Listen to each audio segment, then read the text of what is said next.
आदरणीय अध्यक्ष जी,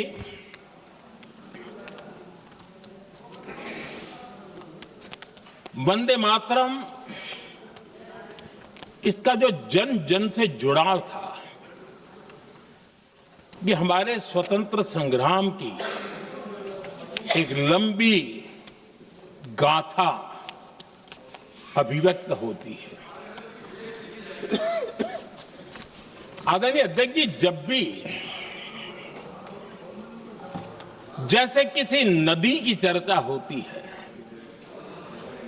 चाहे सिंधु हो, सरस्वती हो, कावेरी हो, गोदावरी हो, गंगा हो, यमुना हो, उस नदी के साथ एक सांस्कृतिक धारा प्रवाह, एक विकास यात्रा का धारा प्रवाह, एक जन जीवन की यात्रा का प्रवाह उसके साथ जुड़ जाता है। लेकिन क्या कभी किसी ने सोचा है कि आजादी जंग के हर पड़ाव, वो पूरी यात्रा वंदे मातरम की भावनाओं से गुजरता था, उसके तट पर पल्लवित होता था। ऐसा भाव काव्य शायद दुनिया में कहीं उपलब्ध नहीं होगा। आदरणीय अध्यक्ष जी,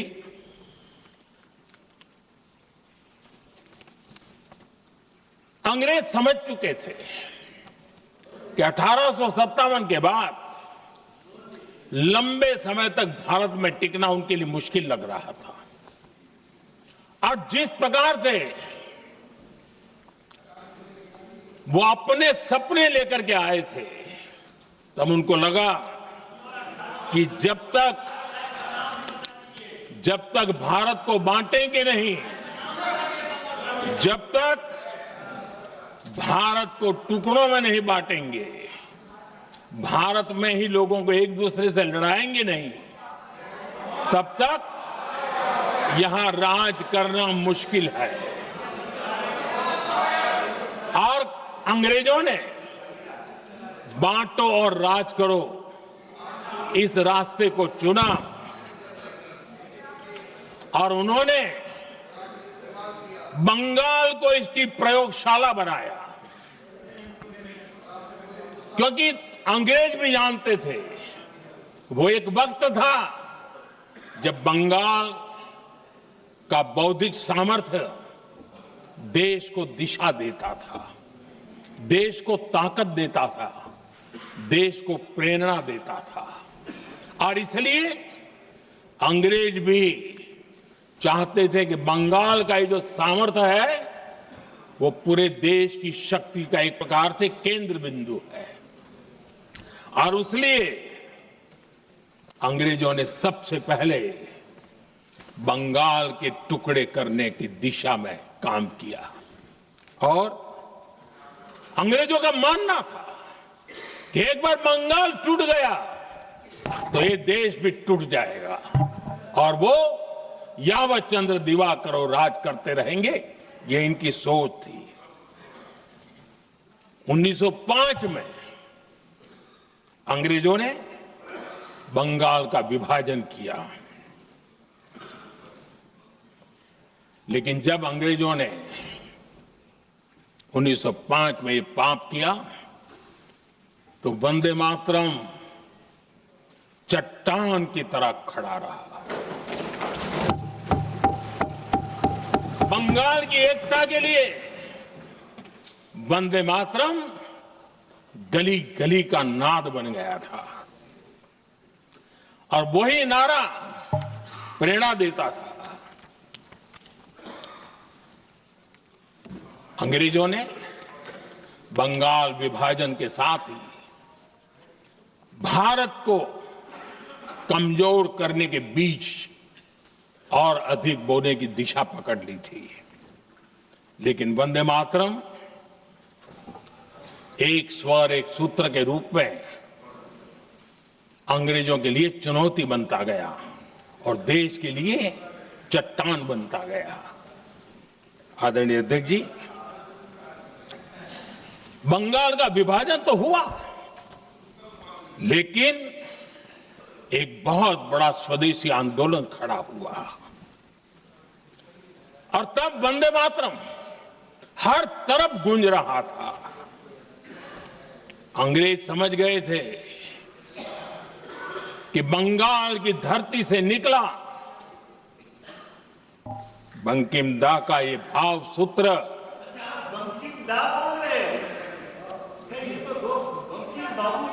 बंकिम बाबू बोले। अच्छा, thank you thank you thank you thank you thank you, आपकी भावनाओं के लिए मैं आदर करता हूं। बंकिम बाबू ने थैंक यू दादा, थैंक यू। हाँ, आपको तो दादा कह सकता हूं ना,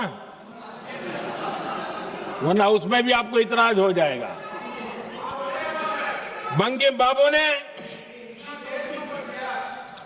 ये जो भाव विश्व तैयार किया था, उनके भाव गीत के द्वारा उन्होंने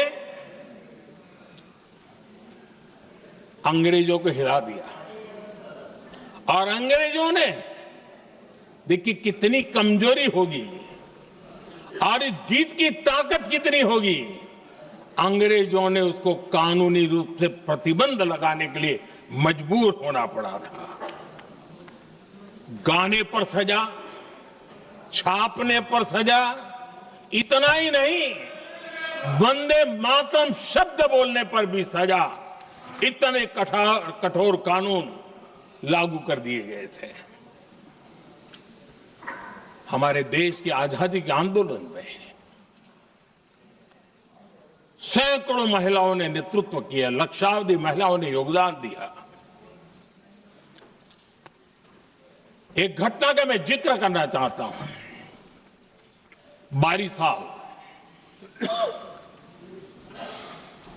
22 साल में वंदे मातरम गाने पर सर्वाधिक जुल्म हुए थे। वो 22 साल आज भारत का हिस्सा नहीं रहा है। और उस समय 22 साल की हमारी माताएं, बहनें, बच्चे मैदान में उतरी थी वंदे मातरम के स्वाभिमान के लिए। इस प्रतिबंध के विरोध में लड़ाई के मैदान में उतरी थी। और तब 22 साल की एक वीरांगना श्रीमती सरोजिनी बोस, जिन्होंने उस जमाने में वहां की भावना को देखिए, और उन्होंने कहा था कि वंदे मातरम जो प्रतिबंध लगा है, जब तक ये प्रतिबंध नहीं हटता है, मैं अपनी चूड़ियां जो पहनती हूं निकाल दूंगी। भारत में वो एक जमाना था, चूड़ी निकालना यानी महिला के जीवन की बहुत बड़ी घटना हुआ करती। लेकिन उनके लिए वंदे मातरम की वो भावना थी। उन्होंने अपनी सोने की चूड़ियां, जब तक वंदे मातरम प्रतिबंध नहीं हटेगा मैं दोबारा नहीं धारण करूंगी, ऐसा बड़ा व्रत ले लिया था। हमारे देश के बालक भी पीछे नहीं रहे थे। उनको कोड़े की सजा होती थी, छोटी छोटी उम्र में उनको जेल में बंद कर दिया जाता। और उन दिनों खास करके बंगाल की गलियों में लगातार वंदे मातरम के लिए प्रभात फेरियां निकलती थी। अंग्रेजों के नाको दम कर दिया था। और उस समय एक गीत गूंजता था बंगाल में, जाए जाबे जीवनो चोले, जाए जाबे जीवनो चोले, जोगो तो माजे तोमार काजे, वंदे मातरम बोले।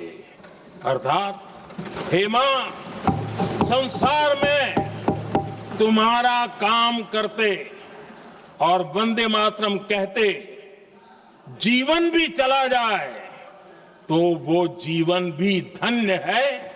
ये बंगाल की गलियों में बच्चे कह रहे हैं।